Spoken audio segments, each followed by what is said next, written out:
গাজায় ফিলিস্তিনি প্রতিরোধ গোষ্ঠীগুলো ইসরায়েলি বাহিনীর ওপর একের পর এক হামলা চালাচ্ছে। দখলদার সেনারা গাজায় স্থলপথে আক্রমণ জোরদার করার পর তাদের হতাহতের সংখ্যা বেড়েছে। ফিলিস্তিনি ইসলামিক জিহাদ পিআইজে এবং Democratic Front for the Liberation of Palestine DFLP এর সামরিক শাখাগুলো ইসরায়েলি সেনাদের বিরুদ্ধে বেশ কয়েকটি অভিযানের ঘোষণা দিয়েছে। 12 মে গাজা শহরের আল সুজাইয়া পাড়ার আল মুনতার স্ট্রিটে ফিলিস্তিনি প্রতিরোধ যোদ্ধারা এক অভাবনীয় কৌশল অবলম্বন করে। ইসরায়েলি বাহিনীর ফেলে যাওয়া একটি পূর্ব স্থাপন করা GBU-39B বোমা দিয়ে তারা একটি ইসরায়েলি সামরিক যান ধ্বংস করে দেয়। মঙ্গলবার ফিলিস্তিনি ইসলামিক জিহাদ পিআইজে আন্দোলনের সামরিক শাখা আল কুদস ব্রিগেড এই চাঞ্চল্যকর তথ্য নিশ্চিত করেছে। একইভাবে Democratic Front for the Liberation of Palestine DFLP এর সামরিক শাখা শহীদ ওমর আল কাসিম ফোর্সের মুখপাত্র আবু খালেদ জানান, উত্তর পশ্চিম গাজার আল আতাত্রা এলাকায় তাদের একটি যুদ্ধ ইউনিট ইসরায়েলি পদাতিক টহলের ওপর সুপরিকল্পিত হামলা চালিয়েছে। আবু খালেদ ব্যাখ্যা করেন, পুরো এলাকাটি বিস্ফোরক ডিভাইস দিয়ে সাজানো ছিল। যোদ্ধারা অগ্রসরমান সৈন্যদের ফাঁদে ফেলে। যখন সৈন্যরা কাছাকাছি আসে তখন তাদের ওপর গুলি চালানো হয় এবং নিচে থাকা বিস্ফোরকগুলোর বিস্ফোরণ ঘটানো হয়। এতে সরাসরি হতাহতের ঘটনা ঘটে। ইসরায়েলি বাহিনী ড্রোন সমর্থিত শক্তি বৃদ্ধিতে বাধ্য হয়। আবু খালেদ আরও জানান, হামাসের কমান্ডার জাকারিয়া রামি আবু ঔদা এই যুদ্ধে নিহত হয়েছেন। তবে তার সহযোদ্ধারা যুদ্ধক্ষেত্র থেকে তার মরদেহ উদ্ধার করে নিজেদের অবস্থানে ফিরিয়ে আনতে সক্ষম হয়েছেন। এই ঘটনাগুলো ফিলিস্তিনি প্রতিরোধ বাহিনীর অদম্য সাহস এবং সুসংগঠিত কৌশলের প্রমাণ দেয়। ইসরায়েলি দখলদার সেনাবাহিনী উত্তর গাজায় চলমান সংঘর্ষে তাদের এক সৈন্যের মৃত্যুর কথা স্বীকার করেছে। নিহত ওই সেনার নাম ইউসুফ ইয়েহুদা হিরাম, যিনি 601তম ইঞ্জিনিয়ারিং ব্যাটালিয়নের সদস্য ছিলেন। এর মধ্য দিয়ে 2023 সালের 7 অক্টোবর যুদ্ধ শুরু হওয়ার পর থেকে নিহত ইসরায়েলি সৈন্যের মোট সংখ্যা দাঁড়িয়েছে 857 জনে। একই এলাকায় হামাসের সামরিক শাখা আল কাসাম ব্রিগেড উত্তর গাজা উপত্যকার বেইত লাহিয়ার পশ্চিমে আল আতাত্রা এলাকায় ইসরায়েলি দখলদার বাহিনীর বিরুদ্ধে একটি সমন্বিত অতর্কিত হামলার ঘোষণা দিয়েছে।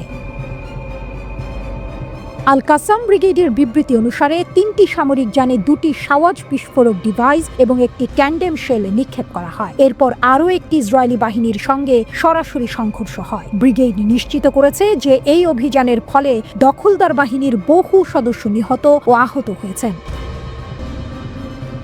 হতাহতদের সরিয়ে নেওয়ার জন্য ইসরায়েলি সামরিক হেলিকপ্টারগুলোকে ঘটনাস্থলে নামতে দেখা গেছে। এই ঘটনাগুলো ইসরায়েলি বাহিনীর জন্য অপ্রত্যাশিত চ্যালেঞ্জ তৈরি করছে।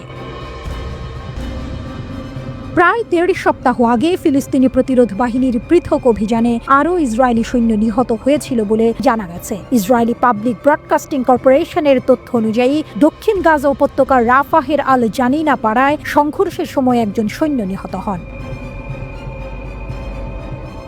একটি আরপিজি ভবনে আঘাত হানলে ওই সৈন্য গুরুতর আহত হয়েছিলেন। একই ঘটনায় আরো 2 সৈন্য আহত হন। একই এলাকায় 188তম ব্রিগেডের একটি ট্যাঙ্কের নিচে একটি বিস্ফোরক ডিভাইস বিস্ফোরিত হলে গোলানি ব্রিগেডের আরেক সৈন্য নিহত হন, যার ফলে পুরো ক্রু আহত হন। এই ঘটনাগুলো প্রমাণ করে ফিলিস্তিনি প্রতিরোধ বাহিনী কতটা সুকৌশলে ইসরায়েলি সেনাদের উপর হামলা চালাচ্ছে। এছাড়াও গাজা সীমান্তের নাহালোজের কাছে এক অপারেশনাল ট্রাফিক দুর্ঘটনায় একজন রিজার্ভ সার্জেন্ট 1ম শ্রেণীর সদস্য নিহত হয়েছেন। ইঞ্জিনিয়ারিং মিশনের সময় একটি ট্রাকের ধাক্কায় ওই সৈনিক নিহত হয়েছেন বলে জানা গেছে। সঠিক পরিস্থিতি এখনও তদন্তাধীন। ফিলিস্তিনি প্রতিরোধ গোষ্ঠীগুলো গাজা উপত্যকা জুড়ে দখলদার বাহিনীর বিরুদ্ধে অতর্কিত হামলা এবং লক্ষ্যবস্তু অভিযান চালিয়ে যাচ্ছে। এর ফলে ইসরায়েলি বাহিনীর ক্ষয়ক্ষতি বেড়েই চলেছে, যা গাজার চলমান সংঘাতকে আরও জটিল করে তুলছে। সামনের দিনগুলোতে পরিস্থিতি কোন দিকে মোড় নেয় তা বলা মুশকিল।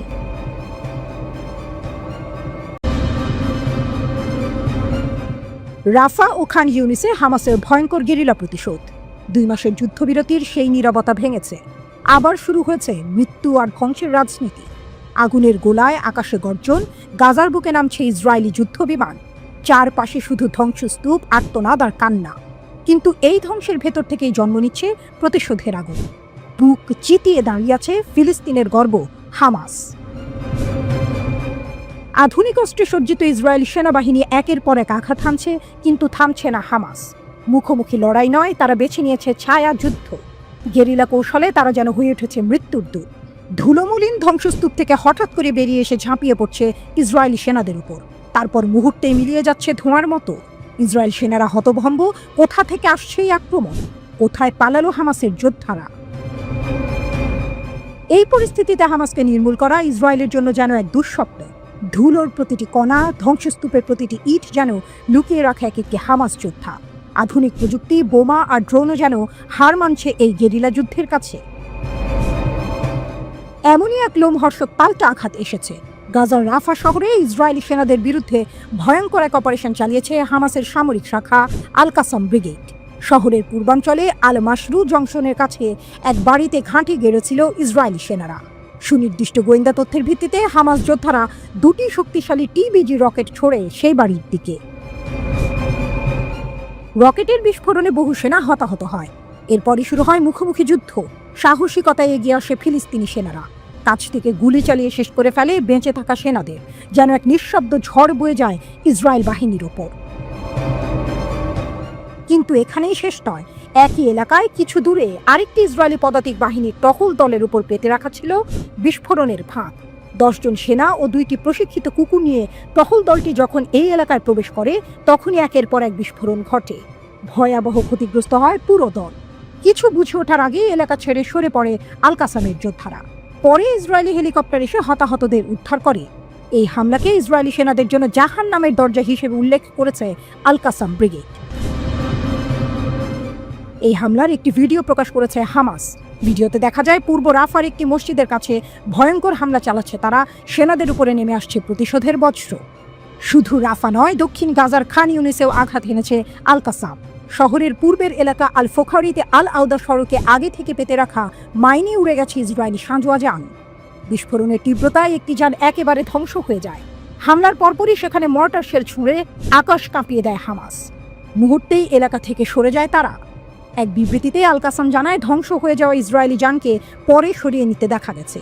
একাধিকবার অবতরণ করেছে ইসরায়েলি হেলিকপ্টার। এই যুদ্ধের প্রতিটি ক্ষণ যেন ফুঁসে ওঠা আগুন। গাজার আকাশে ধোঁয়া, ধ্বংস আর প্রতিরোধের গল্প। ধ্বংসস্তূপের মধ্যেও দাঁড়িয়ে আছে এক অদম্য ইচ্ছা, স্বাধীনতার জন্য জীবন উৎসর্গের প্রতিজ্ঞা। গেরিলা যুদ্ধে আজ আবারও প্রমাণ দিল হামাস তারা হেরে যেতে জানে না।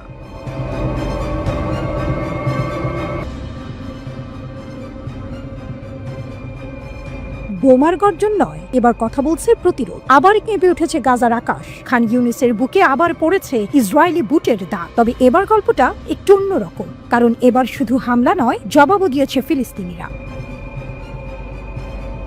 আল কাসাম ব্রিগেড জানিয়েছে এক চমকপ্রদ খবর। খান ইউনিসের দক্ষিণে তারা চালিয়েছে এক জটিল এবং সাহসী হামলা। প্রথমে লক্ষ্যবস্তু ছিল ইসরায়েলি পদাতিক ইঞ্জিনিয়ারিং ইউনিট। বহু পরিকল্পনার পর যোদ্ধারা সেখানে ছুড়ে মারে এন্টি পার্সোনেল মিসাইল। এরপর যেন বজ্রপাত, খুব কাছ থেকে চলে মেশিন গানের গুলি বৃষ্টি। ফলে হতবিহ্বল ইসরায়েলি সেনাদের মধ্যে ঘটে প্রাণঘাতী ক্ষয়ক্ষতি।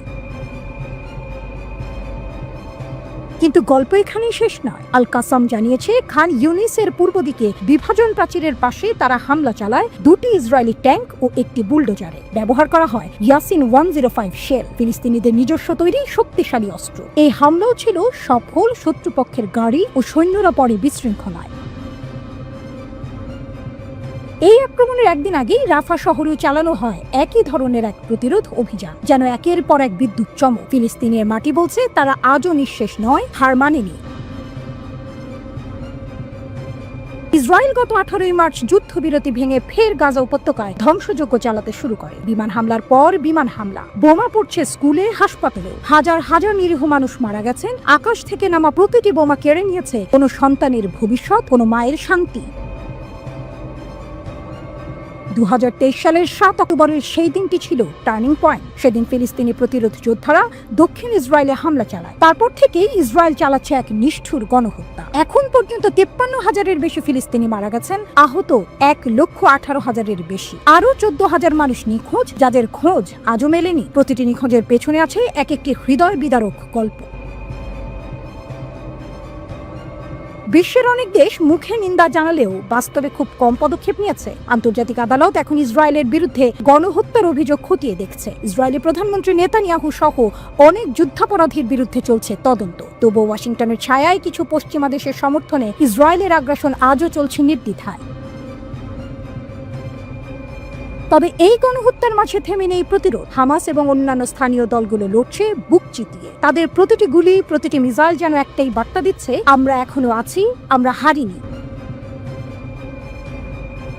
খান ইউনিস আর রাফার সাম্প্রতিক প্রতিরোধ প্রমাণ করছে ফিলিস্তিনিদের এই লড়াই কেবল অস্তিত্বের লড়াই নয়, এটা মর্যাদা আর স্বাধীনতার লড়াই। বোমা পড়লেও, জীবন ধ্বংস হলেও তাদের সাহস ভাঙে না আশা। এই যুদ্ধ যতই দীর্ঘ হোক, একদিনের ইতিহাসের পাতায় লেখা থাকবে ফিলিস্তিনিদের প্রতিরোধ ছিল অন্ধকারে এক অদম্য আলো।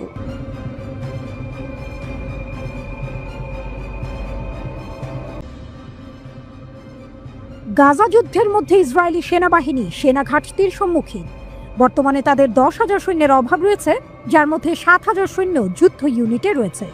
এ কারণে যুদ্ধের ক্ষয়ক্ষতি বাড়ার সাথে সাথে সেনাবাহিনীর কাজের মেয়াদও বাড়ানো হয়েছে এবং রিজার্ভের সংখ্যা কমেছে। ইসরায়েলি সেনাবাহিনী স্বীকার করেছে তাদের জনবল সংকট গভীরে হয়েছে এবং এ কারণে তারা 10,000 সৈন্যের অভাব অনুভব করছে। চলমান যুদ্ধ এবং হারেদিনদের মধ্যে নিয়োগের সমস্যা ইসরায়েলি সেনাবাহিনীতে বড় প্রভাব ফেলেছে। এই পরিস্থিতিতে সেনাবাহিনী বাধ্যতামূলক সামরিক পরিষেবার মেয়াদ 4 মাস বাড়িয়েছে। সংবাদপত্র ইয়েদিয়ত জানিয়েছে এই বৃদ্ধি আনুষ্ঠানিকভাবে রিজার্ভ পরিষেবা হিসেবে শ্রেণীবদ্ধ করা হয়েছে, যাতে সৈন্যরা তাদের 3 বছরের সামরিক দায়িত্ব সম্পন্ন করতে পারেন। ইসরায়েলে এই বাড়ানো পরিষেবাটি কয়েক মাসের তীব্র যুদ্ধ এবং অনেক হতাহতের পর সেনাবাহিনীর শক্তি বজায় রাখার জন্য একটি অস্থায়ী সমাধান হিসেবে দেখা হচ্ছে। এই বাড়ানো মেয়াদ ইসরায়েলি সেনাবাহিনীর রিজার্ভ বাহিনীর ওপর চাপ কমাতেও সাহায্য করে, যাদের অনেকেই দীর্ঘ সময় ধরে মোতায়েন হয়েছেন, ফলে আর্থিক চাপ সৃষ্টি হচ্ছে। সেনাবাহিনী অতিরিক্তভাবে সৈন্যদের ঐতিহ্যবাহী ছুটি স্থগিত করেছে, যার ফলে তারা তাদের পূর্ণ মেয়াদ কোনো বাধা ছাড়া পালন করতে হবে। হারেদিম এবং ডানপন্থী বিরোধী দল নিয়োগের ক্ষেত্রে সমস্যা সৃষ্টি করছে। বিশেষত হারেদিমদের মধ্যে নিয়োগের সমস্যা একটি গুরুত্বপূর্ণ বিষয় হয়ে দাঁড়িয়েছে। পূর্ববর্তী সরকার বাধ্যতামূলক চাকরির মেয়াদ 2 বছর 8 মাস থেকে 3 বছর বাড়ানোর আইন প্রণয়নের চেষ্টা করেছিল, কিন্তু চরম ডানপন্থী দলগুলো এর বিরোধিতা করে, যারা তাদের নির্বাচনী এলাকার জন্য সামরিক চাকরির ছাড় চেয়েছিল। এই সৈন্যদের ঘাটতি ইসরায়েলের বসতি স্থাপনকারীদের মধ্যে সামরিক বাধ্যবাধকতা নিয়ে বিভাজনকে সামনে এনেছে। গাজা যুদ্ধের সময়ে ইসরায়েলি সেনাবাহিনীর ক্ষয়ক্ষতি আরও বৃদ্ধি পেয়েছে, কারণ যুদ্ধের পুনরায় শুরুর পর থেকে মানবীয় ক্ষতির পরিমাণ বেড়েছে। ফিলিস্তিনি প্রতিরোধ বাহিনী দখলকৃত ফিলিস্তিনি অঞ্চলের গভীরে বিশেষ অভিযান চালানোর পাশাপাশি অতর্কিত হামলা এবং অভিযান পরিচালনা করে অনেক ইসরায়েলি সৈন্যকে হতাহত করেছে। যুদ্ধ যত এগিয়ে যাচ্ছে, ইসরায়েলি নেতৃত্ব ক্রমবর্ধমান চাপের মুখোমুখি হচ্ছে এবং গাজায় সামরিক অভিযান চালিয়ে যাওয়ার ক্ষেত্রে আরও চ্যালেঞ্জের মুখোমুখি হচ্ছে। ইসরায়েলের বিরোধী দলের প্রধান ইয়ার লাপিদ হারেদি বা অর্থোডক্স সম্প্রদায়ের ইসরায়েলি সেনাবাহিনীতে কাজ না করার সমালোচনা করে বলেছেন, শাসক গোষ্ঠীর মন্ত্রিসভা এই সম্প্রদায়ের ইচ্ছার প্রতি সমর্থন করে রিজার্ভ সৈন্যদের বোঝা আরও ভারী করছে।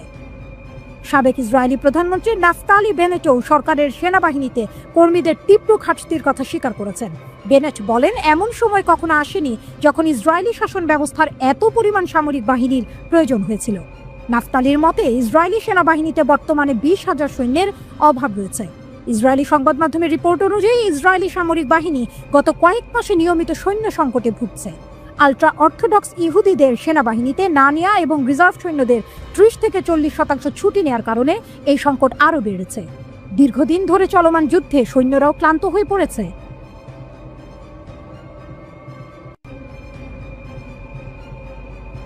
গাজায় আল কাসামের স্নাইপার হামলা। গাজার উত্তরে হামাসের সশস্ত্র শাখা আল কাসাম ব্রিগেডের স্নাইপাররা 4 ইসরায়েলি সৈন্যকে টার্গেট করেছে। এই হামলা ব্রেকিং দ্য সোর্ড নামের একটি অপারেশনের অংশ ছিল। আল কাসাম তাদের সামরিক মিডিয়ার মাধ্যমে এই হামলার ভিডিও ফুটেজ প্রকাশ করেছে। এই ঘটনা ঘটেছে উত্তর গাজার বেইথানুন এলাকার আল আউদা স্ট্রিটে। আল কাসামের যোদ্ধারা স্থানীয়ভাবে তৈরি ঘোল নামের স্নাইপার রাইফেল ব্যবহার করে এই হামলা চালায়। ফুটেজে দেখা গেছে ইসরায়েলি সৈন্য ও অফিসারদের লক্ষ্য করে গুলি ছোড়া হচ্ছে। এছাড়াও ইসরায়েলি সামরিক যানবাহন ও সরঞ্জামের ওপর বর্মভেদী রকেট হামলার দৃশ্য রয়েছে। আল কাসাম ব্রিগেড জানিয়েছে এই হামলা তাদের পরিকল্পিত অপারেশনের অংশ ছিল। গত বৃহস্পতিবার এই হামলা চালানো হয় এবং এর ফলে কমপক্ষে 4 ইসরায়েলি সৈন্য এবং অফিসার নিহত বা আহত হয়েছে। হামাসের মুখপাত্র আবু ওবাইদা বলেছেন, ফিলিস্তিনি যোদ্ধারা ইসরায়েলি বাহিনীর বিরুদ্ধে সাহসিকতার সাথে লড়াই করছে। তারা সঠিক সময় ও স্থান বেছে নিয়ে হামলা চালাচ্ছে। তিনি আরও বলেছেন, বেইত হানুন থেকে রাফাহ পর্যন্ত আমাদের যোদ্ধাদের বীরত্ব গর্বের বিষয়। এটি একটি সামরিক অলৌকিক ঘটনা এবং সমগ্র জাতির জন্য অনুপ্রেরণা। আবু ওবাইদা জোর দিয়ে বলেন, ফিলিস্তিনি যোদ্ধারা বিজয় অথবা মৃত্যু পর্যন্ত লড়াই করতে প্রস্তুত। Al Qassam Brigade Breaking the Sword নামে আরেকটি বড় অপারেশন চালায়। এই অপারেশনে ইসরায়েলি সামরিক বাহিনীর একটি গোয়েন্দা যানবাহন ট্যাঙ্ক বিধ্বংসী রকেট দিয়ে ধ্বংস করা হয়। যখন ইসরায়েলি সৈন্যরা উদ্ধার কাজে এগিয়ে আসে, তখন তাদের ওপর বিস্ফোরক দিয়ে হামলা চালানো হয়। এছাড়া আল কাসাম ইসরায়েলের একটি সামরিক ক্যাম্পে 4টি আরপিজি রকেট এবং মর্টার হামলা চালায়। গাজা সিটির আল তুফা এলাকায় ইসরায়েলি সৈন্যদের যানবাহনেও হামলা চালানো হয়েছে, যার ভিডিও প্রকাশ করা হয়েছে। ঘোল স্নাইপার রাইফেলটির নামকরণ করা হয়েছে শহীদ ইঞ্জিনিয়ার আদনান আল ঘৌলের নামে, যাকে 2004 সালে ইসরায়েলি বাহিনী হত্যা করেছিল। ঘোল রাইফেলের ইতিহাস। এই রাইফেল প্রথম ব্যবহার শুরু হয় 2014 সালে, যখন ইসরায়েল গাজা উপত্যকায় আক্রমণ চালিয়েছিল কিন্তু ব্যর্থ হয়। এই অস্ত্রটি ফিলিস্তিনি প্রতিরোধের অস্ত্র উৎপাদন ক্ষমতার একটি বড় অগ্রগতি হিসেবে দেখা হয়। 2014 সালে আমেরিকার দ্য ওয়াশিংটন পোস্ট একটি প্রতিবেদন প্রকাশ করে। তাদের দাবি ছিল, ফিলিস্তিনিরা এই ধরনের অত্যাধুনিক রাইফেল তৈরি করার জ্ঞান বা দক্ষতা রাখে না। ডব্লিউপি বলেছিল যে ঘোল আসলে অস্ট্রিয়ার তৈরি স্টিয়ার HS-50 স্নাইপার রাইফেল, যা বাইরে থেকে কেনা হয়েছে। যদিও ঘোল রাইফেলটি স্টিয়ার HS-50 এর মতো দেখতে, কিন্তু আল কাসাম স্পষ্ট বলেছে যে এটি তাদের নিজস্ব তৈরি। ডব্লিউপি বা অন্য কোনো পশ্চিমা মিডিয়া এই রাইফেলটি যে ফিলিস্তিনিরা তৈরি করেনি তার কোনো শক্ত প্রমাণ দিতে পারেনি। বিশেষজ্ঞ চার্লস লিস্টার ডব্লিউপিকে বলেছিলেন, হামাসের দাবি মিথ্যা, এটি নিশ্চিতভাবে স্টিয়ার HS-50 রাইফেল। পশ্চিমা বিশ্লেষকরা দাবি করেছিলেন যে হামাস সম্ভবত কালোবাজার থেকে এই রাইফেল কিনেছে ফিলিস্তিনিদের প্রযুক্তিগত সক্ষমতাকে ছোট করে দেখানোর জন্য। কিন্তু আল কাসাম জোর দিয়ে বলেছে যে ঘোল রাইফেল সম্পূর্ণভাবে গাজায় স্থানীয়ভাবে তৈরি করা হয়েছে। এটি ফিলিস্তিনি প্রতিরোধের প্রযুক্তিগত উন্নয়নের একটি বড় উদাহরণ। পশ্চিমা মিডিয়ার দাবি সত্ত্বেও আল কাসামের এই সাফল্য তাদের অস্ত্র উৎপাদন ক্ষমতার প্রমাণ দেয়। 7 অক্টোবর 2023 থেকে এখন পর্যন্ত ইসরায়েলি বাহিনীর 849 জন সৈন্য নিহত হয়েছে। এর মধ্যে 412 জন সৈন্য গাজা ইসরায়েলের স্থল অভিযানের সময় মারা গেছে। হামাস বলছে তারা শক্তিশালী ইসরায়েলি বাহিনীর বিরুদ্ধে লড়াই চালিয়ে যাবে।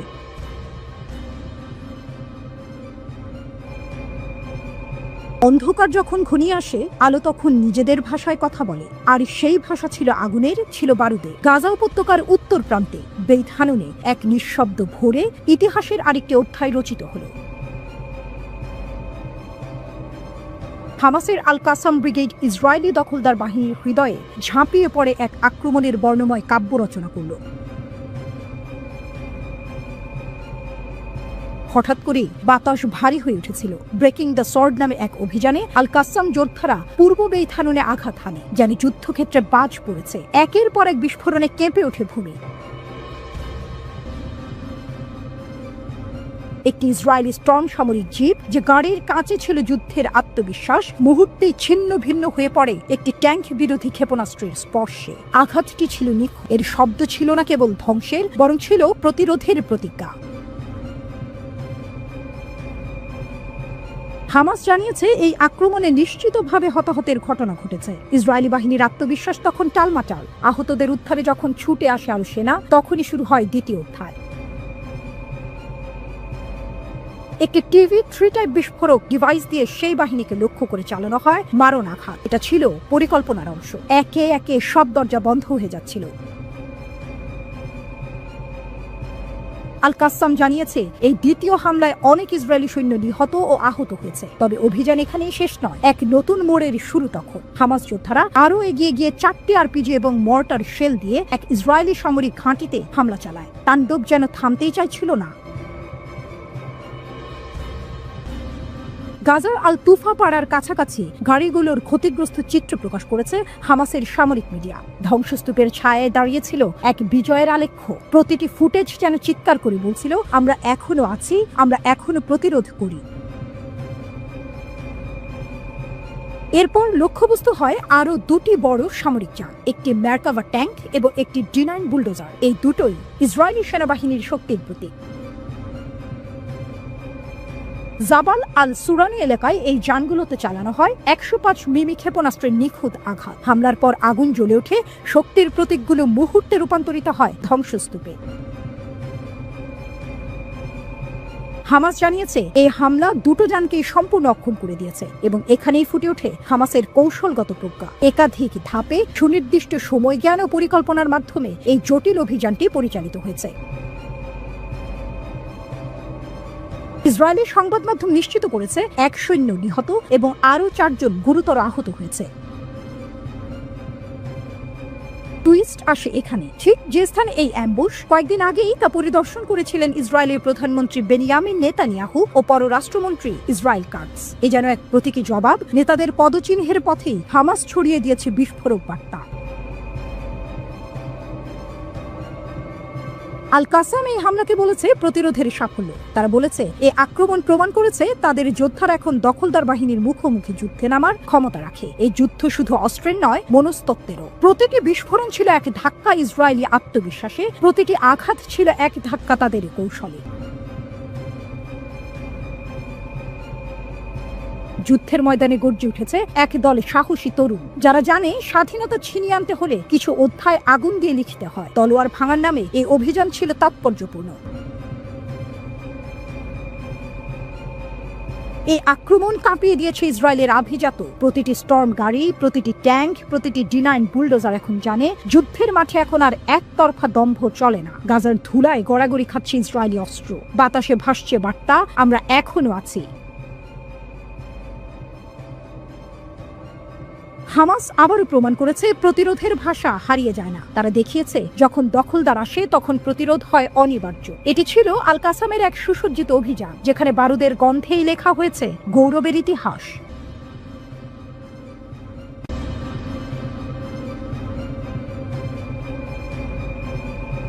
বিদ্রোহের বিস্ফোরণ। গাজা যুদ্ধের বিরোধিতা করেছে IDF এলিট স্পাই ইউনিট। ইসরায়েলের এলিট গোয়েন্দা ইউনিট 8200 এর রিজার্ভ সদস্যরা গাজা যুদ্ধের কৌশল পরিবর্তনের জন্য বাড়তে থাকা আহ্বানে যোগ দিয়েছে। একটি প্রকাশ্য চিঠিতে গোয়েন্দা কর্মকর্তারা জিম্মিদের অবিলম্বে মুক্তি চেয়ে ইসরায়েলি সরকারকে তাদের ফিরিয়ে আনার বিষয়টি অগ্রাধিকার দেওয়ার অনুরোধ করেছেন, এমনকি যদি এর জন্য চলমান সামরিক অভিযান থামিয়ে দিতে হয়। চিঠিটি ইসরায়েলের রিজার্ভ বাহিনীর মধ্যে বাড়তে থাকা অসন্তোষের প্রতিফলন ঘটায়, বিশেষ করে এলিট ইউনিট 8200 এর বর্তমান এবং সাবেক সদস্যদের মধ্যে, যারা IDF এ তাদের প্রযুক্তিগত এবং গোয়েন্দা দক্ষতার জন্য পরিচিত। জরুরি হস্তক্ষেপের জন্য আমরা বিমান ক্রুদের তাদের দাবিতে সমর্থন করি, চিঠিতে বলা হয়েছে। ইসরায়েলি সংবাদ মাধ্যম কানের প্রতিবেদনে জানানো হয় স্বাক্ষরকারীদের মধ্যে শত শত রিজার্ভ সৈন্য এবং সাবেক অফিসার ছিলেন। চিঠির বার্তাটি পরিষ্কার ছিল, আমরা বিশ্বাস করি যে ব্যক্তিগত এবং রাজনৈতিক স্বার্থ এখন সংঘাতকে এগিয়ে নিয়ে যাচ্ছে। স্বাক্ষরকারীরা জোর দিয়ে বলেন যুদ্ধ এখন জাতীয় নিরাপত্তার চেয়ে রাজনৈতিক এজেন্ডা পূরণের জন্য ব্যবহৃত হচ্ছে। এই চিঠিতে সক্রিয় ডিউটি বিমান বাহিনীর কর্মীদের সাম্প্রতিক প্রতিবেদনের প্রতিধ্বনি শোনা যায়, যারা জিম্মিদের অবিলম্বে দেশে ফিরিয়ে আনার দাবিও করেছেন, এমনকি যদি এর জন্য সামরিক খরচ বৃদ্ধি পায়। IDF এর ডাক্তার, নৌ কর্মকর্তা এবং অন্যান্য রিজার্ভ সৈন্যরাও একই ধরনের আবেদন করেছেন।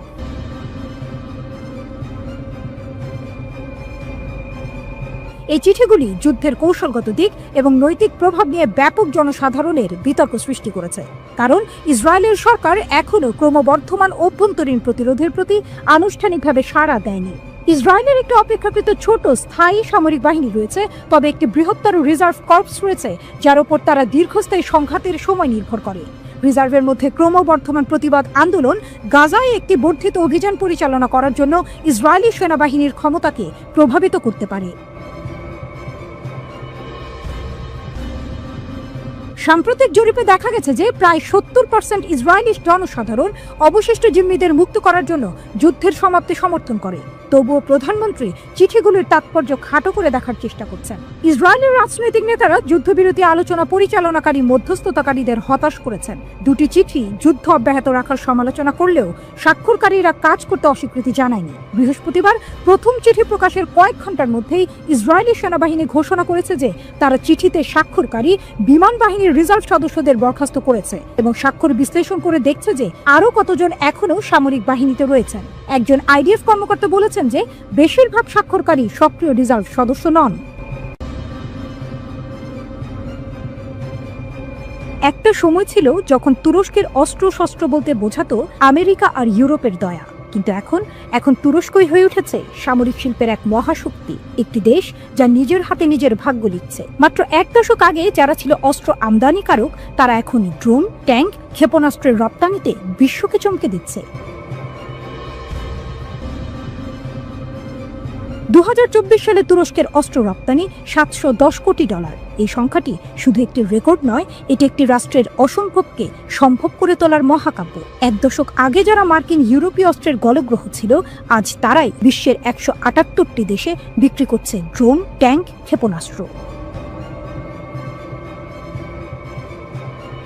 কিভাবে একটি দেশ ড্রোন সুপার পাওয়ার হয়ে উঠল? কি সেই মন্ত্র যা তুরস্ককে দিয়েছে ন্যাটোর ভেতরে থেকেও পশ্চিমাকে চ্যালেঞ্জ করার সাহস? আল জাজিরার বিশেষ প্রতিবেদনে রক্ত, ইস্পাত ও কূটনীতির মিশেলে তুরস্কের অস্ত্র বিপ্লব। অস্ত্র বাণিজ্যের গেম চেঞ্জার, মেড ইন তুর্কি। আমরা আর কারো মুখাপেক্ষী নই। তুর্কি প্রেসিডেন্ট এরদোয়ানের এই ঘোষণা যেন পুরো বিশ্বকে চমকে দেওয়ার জন্য। 1974 সালে সাইপ্রাসে হস্তক্ষেপের পর যুক্তরাষ্ট্রের অস্ত্র নিষেধাজ্ঞা, 1990-এ জার্মানির শর্তযুক্ত ট্যাঙ্ক বিক্রি, 2020-এ S-400 কিনে আমেরিকার রাগ, এসবই তুরস্ককে শিখিয়েছে স্বনির্ভরতাই শেষ হাতিয়ার। 2000 থেকে 2024 স্থানীয় প্রতিরক্ষা শিল্পের বিনিয়োগ বেড়েছে 12 গুণ। 3000+ কোম্পানি, ড্রোন থেকে নিউক্লিয়ার টেকনোলজি পর্যন্ত প্রতিদিন তৈরি হচ্ছে যুদ্ধের নতুন ভাষা। 80% স্বনির্ভরতা। আজ তুরস্কের সামরিক চাহিদার 80% মেটায় দেশীয় উৎপাদন। 2023 সালে তুর্কি ড্রোন আকেনজি ইউক্রেনের রাশিয়ার S-400 মিসাইল সিস্টেম ধ্বংস করে ইতিহাস লিখেছে। পেন্টাগন পর্যন্ত স্বীকার করেছে তুরস্কের প্রযুক্তি ভূরাজনীতির নিয়ম বদলে দিচ্ছে। ড্রোন সাম্রাজ্য। আকাশযানের দখলে বাইরাক্তার TB2, এই একটি নামই তুরস্ককে এনে দিয়েছে বিশ্বের 60% ড্রোন বাজার। ইউক্রেন রাশিয়া যুদ্ধে এই ড্রোনের সাফল্য দেখে ন্যাটো সদস্য পোল্যান্ড পর্যন্ত কিনেছে 24টি ইউনিট, কিন্তু TB2 তো শুরুই কেবল। আকেনজি বিশ্বের প্রথম সশস্ত্র ড্রোন জেট, যা F-16-এর চেয়ে সস্তা কিন্তু সমান ক্ষমতাশালী। কিজিলেলমা স্টেলথ টেকনোলজি সমৃদ্ধ, পঞ্চম প্রজন্মের যুদ্ধ বিমানের সমকক্ষ রাশিয়ার Su-57কে চ্যালেঞ্জ করার লক্ষ্য। আলপাগো AI চালিত কামিকাজে ড্রোন, যা শত্রুর রাডার ফাঁকি দিয়ে ধ্বংসযজ্ঞ চালায়। ডেটা শক। 2022 থেকে 2024 পর্যন্ত তুরস্ক 31টি দেশে 500+ ড্রোন বিক্রি করেছে। এর মধ্যে UAE এর সাথে $3 বিলিয়ন ডিল, সৌদি আরবের সাথে $1.5 বিলিয়ন চুক্তি। মরণাস্ত্রের খেলা। জমিন থেকে সমুদ্র পর্যন্ত আলতাই ট্যাঙ্ক, জার্মানির লেপার্ড 2-কে টক্কর দিতেই তৈরি এই যন্ত্রমানবের গোলা বর্ষণ ক্ষমতা 4 কিলোমিটার। পাকিস্তান ইতোমধ্যে কিনেছে 100টি ইউনিট। TCG আনাদোলু বিশ্বের প্রথম ড্রোন ক্যারিয়ার জাহাজ। এটি শুধু যুদ্ধ জাহাজ নয়, উভচর আক্রমণের মোবাইল কমান্ড সেন্টার। ভূ রাজনৈতিক ঝড়। তুরস্কের অস্ত্র এখন আফ্রিকার গেরিলা যোদ্ধা থেকে ইউক্রেনের সেনাবাহিনী, সবার হাতে। কিন্তু এরদোয়ানের এই শক্তি কি ন্যাটো জোটে ফাটল ধরাচ্ছে? ইউরোপের অনেক দেশ এখন তুরস্কের ড্রোন কিনে রাশিয়াকে রুখতে চাইছে। অর্থনীতি বনাম কূটনীতি। রপ্তানির পেছনের খেলা। তুরস্কের অস্ত্র বিক্রি শুধু ব্যবসা নয়, এটি ভূ রাজনীতির হাতিয়ার। পাকিস্তান তুরস্ক জোট, যে F-17 থান্ডার যুদ্ধ বিমানের যৌথ উৎপাদন, চীনকে বাইপাস করে এশিয়ায় তুরস্কের প্রবেশ। কাতার তুরস্ক মিলিটারি অ্যালায়েন্স, দোহা কিনেছে অত্যাধুনিক ড্রোন, বিনিময়ে তুরস্ক পেয়েছে কাতারের $10 বিলিয়ন বিনিয়োগ। গ্রিস বনাম তুরস্ক।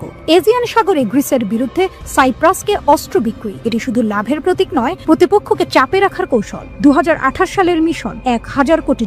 তুরস্কের লক্ষ্য শুধু বাজার দখল নয়, প্রযুক্তিতে বিশ্ব নেতৃত্ব। টিএস কান যুদ্ধ বিমান, পঞ্চম প্রজন্মের স্টেলথ ফাইটার জেট, যা F-35 এর বিকল্প। আল্টগান হাইপারসনিক মিসাইল, ম্যাক 10 গতিতে আঘাত হানার ক্ষমতা। মিলজাম প্রজেক্ট, 2027 নাগাদ 10টি সাবমেরিন বানানোর পরিকল্পনা, যা ভূমধ্যসাগরে তুরস্কের আধিপত্য বাড়াবে।